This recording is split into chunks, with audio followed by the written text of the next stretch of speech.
अस्सलाम वालेकुम students, today our topic invariant solution of PD. आज की वीडियो में हम डिस्कस करेंगे इनवेरिएंट सॉल्यूशन कैसे फाइंड आउट करते हैं पीडी इक्वेशन का बाय यूजिंग ली सिमेट्री। तो क्वेश्चन नंबर 1 है हमारे पास, फाइंड एग्जैक्ट सॉल्यूशन या फिर invariant solution of PD equation. This is our PD equation, क्योंकि इसमें इंडिपेंडेंट वेरिएबल जो है वो एक से ज़्यादा इन्वॉल्व है। जैसे यहाँ पे x and T variable involve है, तो ये हमारे पास गिवन पीडी इक्वेशन है। बाय यूजिंग ली सिमेट्रीज हमारे पास x1 एंड x2 है। तो ली सिमेट्रीज को यूज़ करते हुए हमने पीडी इक्वेशन का एग्जैक्ट सॉल्यूशन कैसे फाइंड आउट करना है ये देखेंगे। तो इसके सॉल्यूशन को हम डिवाइड कर देंगे 2 स्टेप्स में, और फिर हम इसके सॉल्यूशन को जो है वो फाइंड आउट करेंगे। अब हमारे पास स्टेप नंबर 1 होगा इस क्वेश्चन का कि इसको कैसे सोल्व आउट करना है। सबसे पहले हम स्टेप नंबर 1 कहेंगे कि हमें जो भी पीडी इक्वेशन गिवन है उस इक्वेशन को हमने ओडी में कन्वर्ट कर देना है। अब यहाँ पे ये पीडी इक्वेशन है, इसको आपने ओडी में कन्वर्ट करना है। सबसे पहले आपका जो काम है वो ये है कि आपने पीडी इक्वेशन को किस में कन्वर्ट करना है, ओडी इक्वेशन में कन्वर्ट करना है। अब सवाल ये है कि आपने पीडी इक्वेशन को ओडी में कन्वर्ट कैसे करना है। तो जब हमने पीडी को ओडी में कन्वर्ट करना है तो उसके लिए हमें फाइंड आउट करने हैं कैनोनिकल कोऑर्डिनेट्स। तो यहाँ पे हम देखेंगे कि पीडी इक्वेशन में हमने कैनोनिकल कोऑर्डिनेट्स कैसे फाइंड आउट करने हैं। तो सबसे पहले हमने लेट कर लेना है कि हमारे पास capital X is equal to alpha x1 plus x2। हमें गिवन जो ली सिमेट्रीज दी गई हैं वो x1 एंड x2 हैं। तो अगर हम इनको सम में लिखें, इस तरह लिख लें, सपोज कर लें कि x is equal alpha x1 plus x2 लिख लें, तो by using x1 and x2 Lie symmetries हम इसे राइट डाउन कर सकते हैं इस तरह। अब जो हमारे पास ये फिक्स हमने ऑपरेटर जो है वो डिफाइन कर दिया ली सिमेट्री के लिए। अब इसकी कैरेक्टरिस्टिक इक्वेशन कैसे आपने डिफाइन करनी है, इसकी कैरेक्टरिस्टिक इक्वेशन कैसे डिफाइन करनी है। एज वी नो हमारे पास जो फिक्स ऑपरेटर होता है पीडी का वो हमारे पास है x is equal to xi partial by partial x plus xi 2 partial by partial t plus eta partial by partial u। अब इसकी जब आप कैरेक्टरिस्टिक इक्वेशन डिफाइन करते हैं तो आप कैसे करते हैं, dx बाय एक्साई, मतलब हमारे पास जो derivative with respect to x है उसके साथ मल्टीपल में क्या है एक्साई 1, तो वो डिवाइड में आ जाएगा, equal to dt by xi 2 and is equal to du by eta, same as it is. ठीक है, अब यहाँ पे आपने फिक्स जो ऑपरेटर है पीडी उसकी कैरेक्टरिस्टिक इक्वेशन बनाएंगे इस तरह। तो सेम लाइक एज आप लोगों ने इस ऑपरेटर की जो है कैरेक्टरिस्टिक इक्वेशन डिफाइन कर देनी है। जी स्टूडेंट्स, यहाँ पे देखें हमारे पास ये हमारा फिक्स ऑपरेटर बना था जब हमने सम किया ली सिमेट्रीज को। तो हमने कैरेक्टरिस्टिक इक्वेशन बना ली लाइक एज जैसे हमने फिक्स ऑपरेटर से बनाई। यहाँ पे हमारे पास पार्शियल बाय पार्शियल x है, तो देन हम मल्टीपल में क्या है अल्फा डिवाइड हो जाएगा, इक्वल टू dt बाय 1 आ जाएगा and equal to du by 0, क्योंकि ईटा वाली तो यहाँ पे कोई वैल्यू नहीं है और हमें x3 ली सिमेट्री भी गिवन नहीं है। तो हमारे पास सिर्फ x1 and x2 Lie symmetries given है, उनको हमने सम लिखा, हमारे पास ये इक्वेशन बनी। इस इक्वेशन से हमने कैरेक्टरिस्टिक इक्वेशन को डिफाइन कर दिया, उसे राइट डाउन कर लिया। अब जी कैरेक्टरिस्टिक इक्वेशन से आप लोगों ने कैनोनिकल कोऑर्डिनेट्स कैसे फाइंड आउट करने हैं। सबसे पहले हम dx alpha equal to dt by 1 लिखेंगे, और जब हम इसे सोल्व आउट करेंगे हमारे पास dx by alpha equal to dt and alpha multiply हो जाएगा राइट साइड पे जाके। तो हमारे पास जब ये इक्वेशन बन जाएगी तो इस पे आप लोगों ने बोथ साइड इंटीग्रल अप्लाई कर देना है। जब हमने इंटीग्रेट करना है तो हमारे पास x प्लस कॉन्स्टेंट आ जाएगा equal to alpha t and c is equal to alpha t minus c।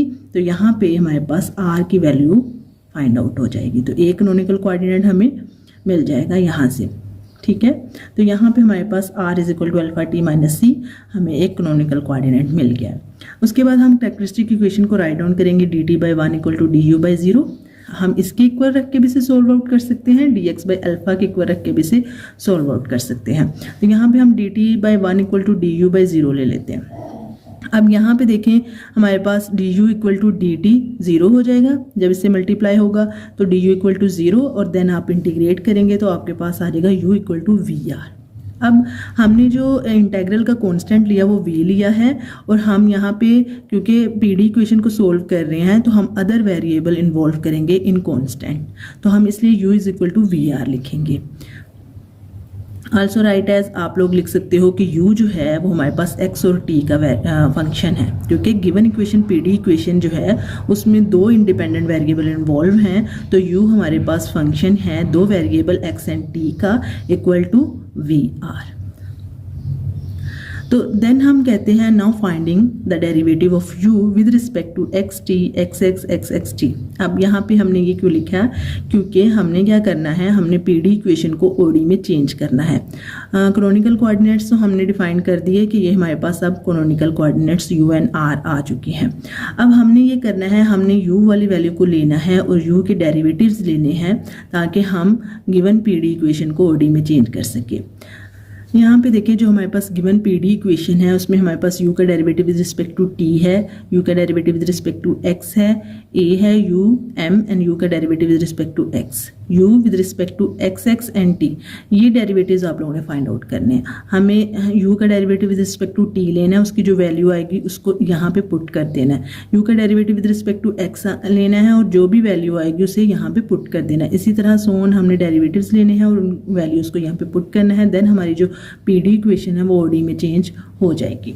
यहाँ पे हम देख लेते हैं कि u का डेरिवेटिव्स कैसे लेने हैं आपने, ठीक है। अब हमारे पास u की जो वैल्यू है वो है u x t equal to v r. हमने डेरिवेटिव लेना है विद रिस्पेक्ट टू t, तो हमने बोथ साइड इक्वेशन के जो है पार्शियल बाय पार्शियल d जो है अप्लाई कर देना है।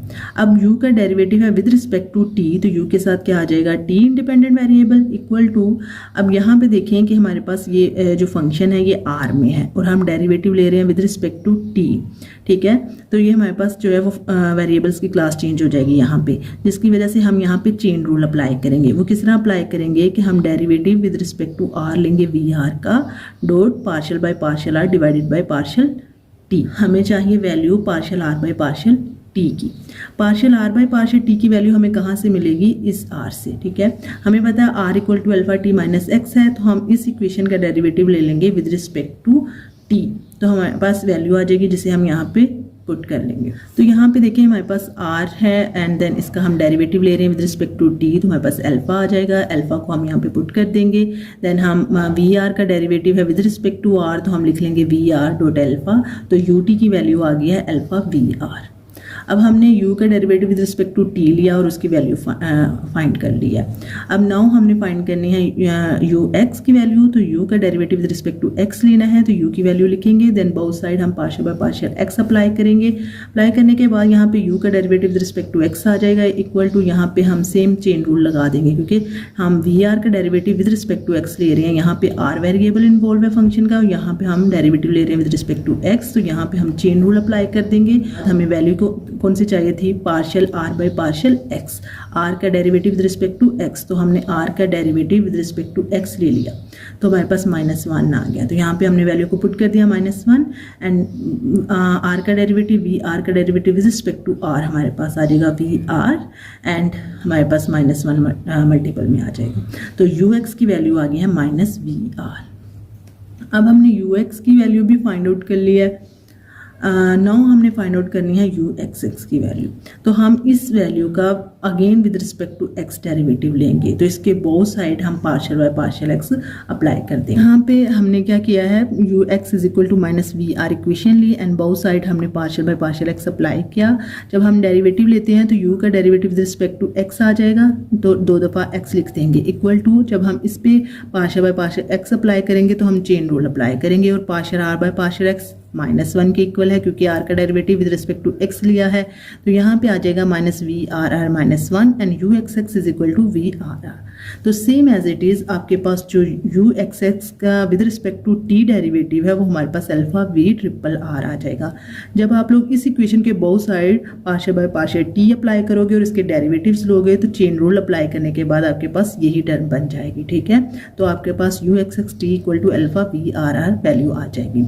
आपने इन वैल्यूज को पुट कर देना है इक्वेशन 1। इक्वेशन 1 जो हमें गिवन इक्वेशन पीडी है उस इक्वेशन को कहा गया है। उस इक्वेशन में आप लोगों ने क्या करना है, आप लोगों ने uxx uxxt और ut और ux की वैल्यूज को पुट कर देना है। तो आप लोग यहाँ पे नोट करोगे कि आप लोगों की जो इक्वेशन है, जो पीडी इक्वेशन है वो ओडी में चेंज हो गई है यहाँ पे, क्योंकि जो इक्वेशन थी हमें गिवन पीडी इक्वेशन उसमें 2 इंडिपेंडेंट वेरिएबल x और t इन्वॉल्व थे, लेकिन यहाँ पे आप लोग देखें तो आपकी ये इक्वेशन जो है इसमें सिर्फ एक ही इंडिपेंडेंट वेरिएबल इन्वॉल्व है, जिसकी वजह से हम ये कहते हैं कि ये हमारे पास ओडी इक्वेशन में चेंज हो गई है। पीडी किस में चेंज हो गई है, ओडी में चेंज हो गई है। जब आप लोगों ने पीडी को ओडी में चेंज कर लिया, देन आप लोगों ने इसे अरेंज कर लिया, तो ये आपका स्टेप नंबर 1 खत्म हो गया है कि आपने गिवन पीडी इक्वेशन को किस में चेंज कर लिया है, ओडी इक्वेशन में चेंज कर लिया है। देन आपका स्टेप नंबर 2 ये स्टार्ट होता है कि फाइंड द एग्जैक्ट सोल्यूशन। अभी जो हमारा क्वेश्चन का मेन मकसद है कि एग्जैक्ट सोल्यूशन फाइंड आउट करना है, invariant solution of PD find out करना, वो रहता है। तो स्टेप नंबर 2 हमारा है कि एग्जैक्ट सोल्यूशन फाइंड आउट करना है। हम एग्जैक्ट सोल्यूशन कैसे फाइंड आउट करना है ये देखेंगे।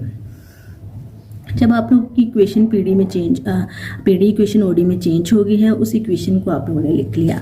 अब आप लोगों ने इस इक्वेशन में ये देखा कि हमारे पास जो डेरिवेटिव हैं v r and v triple r, derivative involve है। तो अगर हम इंटेग्रल लेंगे तो इंटेग्रल से डेरिवेटिव कट कर ख़त्म हो जाएगा। तो इसलिए हम इस इक्वेशन को इंटीग्रेट करेंगे विद रिस्पेक्ट टू आर।